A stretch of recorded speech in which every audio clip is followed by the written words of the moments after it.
Algoritma itu pengaruh ke kerja kita. Jadi fotografer wedding harus effort banget sekarang. Di samping persaingan juga itu kreativitas kita benar-benar diuji di sini untuk bisa bikin konten yang bagus. Kemampuan lain selain bikin foto bagus yaitu kemampuan kita beradaptasi dan ngerti selera pasar. Ya, jadi kadang-kadang fotografer tuh idealis ya. Fotoanku ngene, menurutku is apik, iki standarku. Ada dua kunci keberhasilan dalam bisnis. Pertama adalah bisnis harus cuan, ya. Jadi harus ada penjualan. Dan hukum yang kedua adalah selalu ingat-ingat hukum pertama, bisnis harus cuan, ya.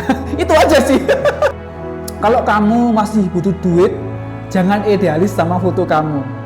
Bener-bener saya pegang sampai sekarang, nyaris bangkrut. Jadi COVID bener-bener trauma besar buat saya. Motret, bahkan waktu ada PPKM pun nggak enak moto itu. Kita harus pakai masker, pakai face shield. Emang enak moto jangan pakai masker. Saya bikin list mas, singkatnya tak utangi sopoai. Cuman bermodalkan kepercayaan karena saya nggak punya aset. Motor cuman waktu Vega R lawas ya. Saya telepon Pak D, saya yang kebetulan pengusaha di Bali ya. Saya telepon, Pak D, utang duit, gawe bisnis baruku, aku mau beli kamera. Tanyain berapa? 10 juta. Gak duwe le, kono nyelang bank lele. Aku lek usaha ya nyelang bank, Bang. Nah, alhamdulillah ada kok. Allah kasih jalan. Nah, dari sana saya beli kamera pertama saya itu Nikon D5200 harga 8 juta waktu itu.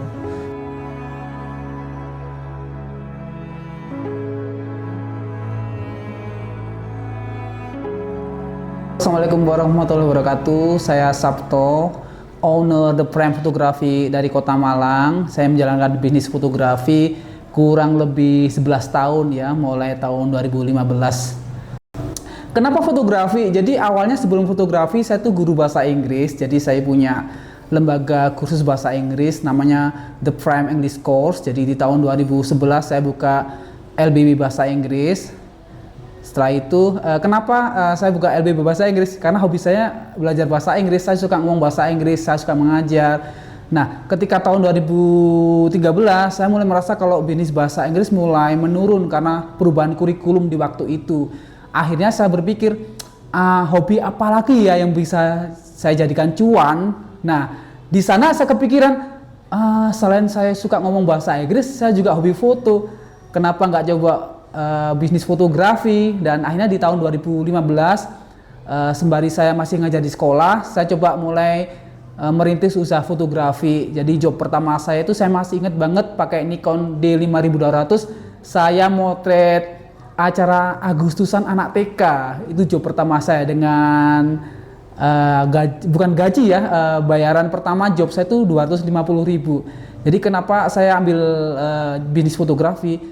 Saya suka berbisnis kalau based on my hobby. Jadi kalau bisnis berdasarkan hobi itu kita jalannya enak, kita selalu semangat karena ini passion kita. Jadi laku nggak laku, saya seneng. Jadi sebelumnya waktu saya masih ngajar itu saya udah sering hunting foto sendiri. Jadi genre awal fotografi yang saya tekuni malah landscape. Nah, ketika saya berpikir harus dapat duit dari fotografi, genre apa yang harus saya tekuni ya? Jadi saya berpikir kayaknya wedding ya yang lebih banyak cuannya, dalam artian marketnya jelas juga besar, biarpun saya nggak ada basic sama sekali, tapi insya Allah kalau saya belajar bisa kok menjalankan bisnis wedding fotografi. Di tahun 2015 kesulitan yang saya hadapi, saya nggak punya basic yang proper untuk jadi fotografer profesional ya, karena saya belajar benar-benar otodidak. Zaman itu YouTube sudah ada, tapi yang berbahasa Indonesia tuh jarang banget ya, konten-konten berbahasa Indonesia. Alhamdulillah saya punya basic bahasa Inggris, jadi saya banyak belajar dari konten-konten luar mengenai fotografi. Jadi step by step saya mempelajari fotografi itu dari YouTube sama website fotografi, dan saya juga gabung di forum-forum fotografi internasional. Jadi cari settingan kamera, cari cara ngedit itu dari sana semua resource-nya. Jadi saya belum pernah mendapatkan pendidikan yang proper, dalam artian ya saya ada guru, saya ada kan nggak pernah. Saya benar-benar pure otodidak untuk mengawali bisnis fotografi. Dan ternyata setelah saya pelajari, saya bisa ngambil kesimpulan kalau lebih enak kalau mau belajar fotografi, lebih enak kalau ada gurunya, karena itu lebih cepat daripada seperti saya harus cari sendiri resource-nya. Jadi untuk dapat foto yang bagus saya harus melakukan banyak trial and error ya, tanpa ada yang ngasih evaluasi, tanpa ada yang ngasih tahu gimana bikin foto yang bagus. Nah dari sana tuh saya bisa ambil kesimpulan kalau saya bisa ngulang waktu, saya akan menginvestasikan duit saya untuk belajar fotografi dulu sebelum saya terjun langsung ke dunia fotografi. Tahun 2015 sama sekarang perbedaan cukup banyak ya Mas ya. Jadi saya masih zamani ketika nggak banyak orang minta tolong foto pakai HP di weddingan ya. Jadi ya benar-benar kita fokus sama kerjaan kita sebagai fotografer. Saya cuma motret pengantin, motret klien pakai kamera saya ya. Nah ketika masuk 2000 berapa ya, 2017an mulai banyak tamu-tamu undangan itu bawa HP dan minta tolong ke kita buat motretin sama manten. Jujur ini sebenarnya kalau buat fotografer wedding berat banget ya. Kenapa? Misal gini, pengantin ngundang 500 tamu ya. Bayangkan kalau masing-masing tamu minta difoto pakai HP, satu tamu satu HP. Sedangkan kita juga ada kerjaan khusus yang buat motret pakai kamera kita. Jadi kita harus motret 2 kali lipat. Bahkan ada tamu yang minta sampai beberapa kali untuk satu sesi foto. Jadi perbedaan itu yang pertama dari segi teknis. Dari segi marketing juga beda banget. Kalau dulu saya cukup mengandalkan Facebook, Instagram, kita upload aja foto-foto yang bagus, yang oke menurut kita. Insya Allah klien suka, bisa langsung order atau booking di admin kita ya.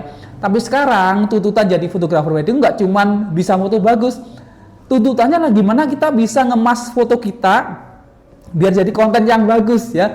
Jadi sekarang kayaknya lebih fotografer disibukin bikin konten yang bagus daripada fokus ke foto yang bagusnya sendiri. Jadi benar-benar beda ya cara-cara atmosfer fotografi antara tahun 2015 sama tahun 2023 ke atas ya. Benar-benar algoritma itu pengaruh ke kerja kita.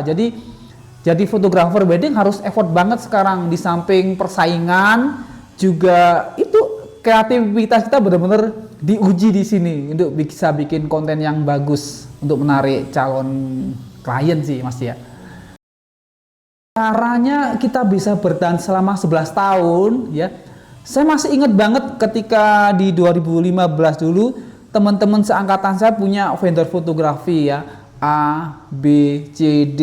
Dan ada yang buka 1 tahun, terus 2 tahun, terus 3 tahun. Habis itu mereka gantung kamera, cari kerjaan lain. Emang untuk bertahan di bisnis fotografi itu ada kemampuan lain selain bikin foto bagus, yaitu kemampuan kita beradaptasi dan ngerti selera pasar. Ya, jadi kadang-kadang fotografer tuh idealis ya. Fotoanku ngene, fotoku wis apik, iki standarku. Nek klien suka dia bakal pakai aku. Nah itu idealis ya. Sedangkan kalau saya lebih berpikir klien oriented. Apa sih yang klien saya butuhkan? Misal nih eranya trennya fotografi itu fotonya bikin terang-terang ya, cerah-cerah tonnya. Jadi akan ikuti tren itu. Ketika eranya lagi ngetren foto gelap-gelap ya, moody ya, saya akan ikuti tren yang ada. Jadi saya nggak terlalu jadi fotografer yang idealis, iki pokok styleku, ya wes terserah kamu suka enggak, seperti itu kalau saya. Karena beda antara jadi fotografer sama jadi pengusaha. Kalau saya lebih condong jadi pengusaha. Karena menurut saya ada dua kunci keberhasilan dalam bisnis. Pertama adalah bisnis harus cuan, ya, jadi harus ada penjualan. Dan hukum yang kedua adalah selalu ingat-ingat hukum pertama, bisnis harus cuan ya. Itu aja sih. Jadi kalau biar kita bisa tetap bertahan selama 11 tahun atau lebih ya, ikuti aja selera pasar. Kalau kita cuan oriented ya, duit oriented ya. Beda kalau kita itu jadi benar-benar seniman murni, idealis, it's fine, nggak apa-apa. Saya pernah ikut workshop ya di tahun 2017 17 saya ikut workshop fotografi yang diadakan sama Uppermost di Surabaya. Jadi di Uppermost itu mereka bikin workshop fotografi wedding, khusus fotografi wedding. Saya ikut selama 2 hari. Satu hal yang saya ingat dari mentor saya, ya namanya Mas Sigit Prasetyo, dia bilang kalau kamu masih butuh duit, jangan idealis sama foto kamu. Bener-bener saya pegang sampai sekarang, karena saya butuh duit terus, jadi saya nggak akan pernah idealis ya. Saya akan ngikuti tren. Apa kebutuhan pasar akan saya sediakan. Misal saya nggak akan terlalu serius mengenai ini style saya, ini tone saya, nggak seperti itu. Saya lebih cenderung seperti seorang pengusaha yang jualan is everything. Nah, jadi gimana saya bisa dapat duit dari fotografi, yaitu ikuti selera pasar, ikuti apa maunya klien, ya. Karena saya itu pengusaha bukan fotografer sebenarnya. Kesulitan yang paling sulit sampai membekas di otak, dan saya sampai sekarang trauma, itu COVID. Ya, jadi era COVID saya ingat banget ya, 2020 awal COVID masuk Indonesia. Itu akhir 2019 tuh udah banyak job yang masuk untuk tahun 2020. Bulan Maret 2020 ada PPKM ya, ada COVID masuk Indonesia, di shutdown semuanya. Jadi event-event saya yang udah diagendakan itu satu persatu cancel. Dan saya pegang DP-nya klien. DP-nya klien, saya punya asumsi kalau misal udah DP, dia pindah vendor, ya DP nggak saya kembalikan, itu hak saya. Tapi ketika itu COVID ya, karena nasional, kayak misalkan ada bencana nasional ya, jadi klien yang udah DP, ya kita sama-sama tahu, sama-sama ngerti, saya balikin duit mereka. Karena mereka nggak jadi ada event toh, nggak jadi ada resepsi. Jadi selama 6 bulan COVID itu bener-bener saya nggak ada kerjaan. Nggak cuman saya masih bisa bertahan dengan sedikit duit tabungan yang saya miliki. Teman-teman saya banyak vendor foto yang terpaksa harus jualan kamera di tahun itu. Dan saya ingat banget ada teman yang main ke sini bilang nawarin kameranya. Saya bilang, ayo bertahan dulu, iki lu paling sebentar. Terus dia bilang, aku gak kuat aku mas, aku gak dedek mana gambar cicilan iki, aku mari jupuk iku. Iki jalan satu-satunya jual kamera. Dari sana saya benar-benar merasa ikutan down gitu loh. Sampai segininya ya, ternyata COVID bikin bisnis kita itu nyaris bangkrut. Jadi COVID benar-benar trauma besar buat saya. Motret, bahkan waktu ada PPKM pun nggak enak moto itu. Kita harus pakai masker, pakai face shield. Emang enak moto jalan pakai masker. Ya nggak seharian, cuman suasana foto itu jadi nggak enak. Semua orang takut tertular. Gimana bisa bikin foto bagus dari sana? Itu sih. Jadi trauma terbesarnya adalah COVID dan PPKM. Jadi saya mikir balik ini wedding resepsi nggak mungkin ada ini. Hotel-hotel tutup. Tempat tinen-tinen buat acara resepsi juga udah pada tutup semua karena PPKM.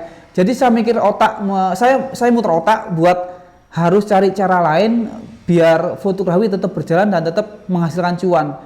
Jadi di tahun 2021 saya desain ulang studio saya ini, saya bikin tematik studionya. Jadi saya bikin di sini ada kayak jendela-jendela ala Romawi, desain Romawi itu. Nah, saya waktu itu menyasar para perias ya, makeup artist ya. Makeup artist di waktu COVID punya banyak waktu. Mereka gabut ya. Mereka kepingin bikin portofolio, mereka ingin ada kegiatan ya buat tetap promo. Akhirnya saya bikin paket beauty shoot buat makeup artist di tahun 2021. Dan alhamdulillah paket saya ini ternyata diterima sama banyak makeup artist di Kota Malang. Jadi saya booming banget waktu itu. Jadi ketika wedding nggak ada, orderan dari makeup artist yang mau bikin portofolio itu banyak berdatangan di studio saya ini. Dan alhamdulillah mas, biarpun COVID ya waktu itu 2021, omset saya bisa sampai tembus 15 juta per bulannya dari motoin beauty shoot buat makeup artist. Betul banget, ini bener-bener PR ya buat kita. Jujur waktu saya ngajar bahasa Inggris ya, Jadi gini Mas, waktu itu saya siang hari ngajar bahasa Inggris, bukan honorer sih, lebih seperti guru kontrak ya. Saya per event, jadi saya jadi coach bahasa Inggris buat beberapa sekolah di Malang ya. Misal sekolah ada olimpiade bahasa Inggris ya, saya jadi coach di sana ngajarin storytelling ya, anak murid-murid yang diikutin lomba. Terus saya juga ngajar di LBB saya sendiri, juga di LBB lain. Jadi saya benar-benar freelance English teacher waktu itu. Duit saya itu nggak mungkin cukup buat beli kamera, karena paling saya sebelum cuma dapat 1,5 juta bersih dari ngajar bahasa Inggris di waktu itu. Saya muter otak, gimana caranya bisa beli kamera DSLR.